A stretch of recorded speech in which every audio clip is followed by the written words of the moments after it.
Mrs Singhania, क्या आप वेदिका को अपने साथ क्लब ले गई थी? जी हाँ। आपकी और कविता रायजादा की पर्सनल रिलेशंस कैसे हैं? कुछ अच्छे नहीं है ना? फिर भी आप बिना बुलाए उनके घर क्यों गई थी? मैं पहले भी बता चुकी हूँ कि मैं कविता के घर किसी बात की माफी मांगने गई थी। घर पे कोई नहीं था, वेदिका अकेली थी। वो निहारिका की शादी में जाने की जिद कर रही थी। सिंस मैं क्लब जा रही थी तो मैंने सोचा उसे मैं अपने साथ क्लब ले गई। बाय द वे, आप कविता रायजादा से किस बात की माफी मांगने गई थी? जी वो है, छोड़िए, that is not so important. Mrs Singhania, जब आप वेदिका को अपने साथ क्लब ले गई तब आप उसे नॉर्मल समझकर ले गई थी या पागल? वेदिका पागल है? मुझे तो इस बारे में कुछ नहीं पता। एग्जैक्टली मिसेस सिंघानिया, आप तो ये बात जानती ही नहीं। पर जहां तक मुझे पता है, ध्रुव और वेदिका की एंगेजमेंट पार्टी में आप ही ने मिसेस रायजादा से ये कहा था कि मिसेस कविता रायजादा, आपकी होने वाली बहू तो पागल है। ये झूठ है। ये सच है Mrs Singhania. Thanks Mrs Singhania.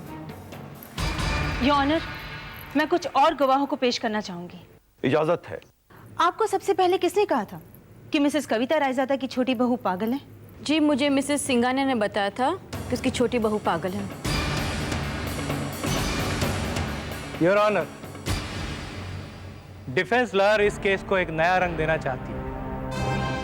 Mrs Raizada और मिसेस सिंघानिया में जो भी पर्सनल मिसअंडरस्टैंडिंग है उसका इस केस से कोई ताल्लुक नहीं है। ये ऑलरेडी प्रूव हो चुका है कि Mrs Vedika Raizada absolutely normal है। No, she is not. और इस बात को साबित करने के लिए मैं आपसे इजाजत चाहती हूँ। इजाजत है।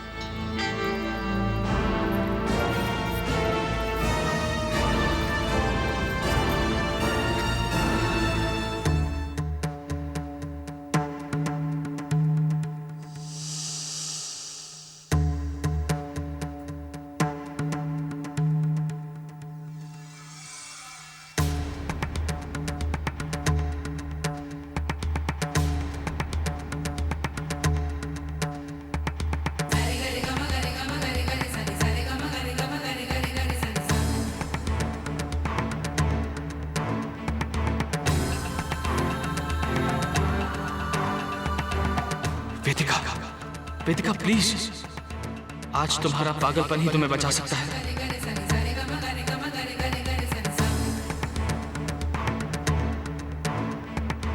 योर ऑनर, ये क्या तमाशा हो रहा है?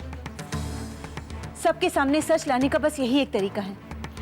वेदिका आंख को देखकर रिएक्ट करती है और उसे पागलपन के दौरे पड़ते हैं, और इस दौरे में वो जो भी करती है उसे याद नहीं रहता।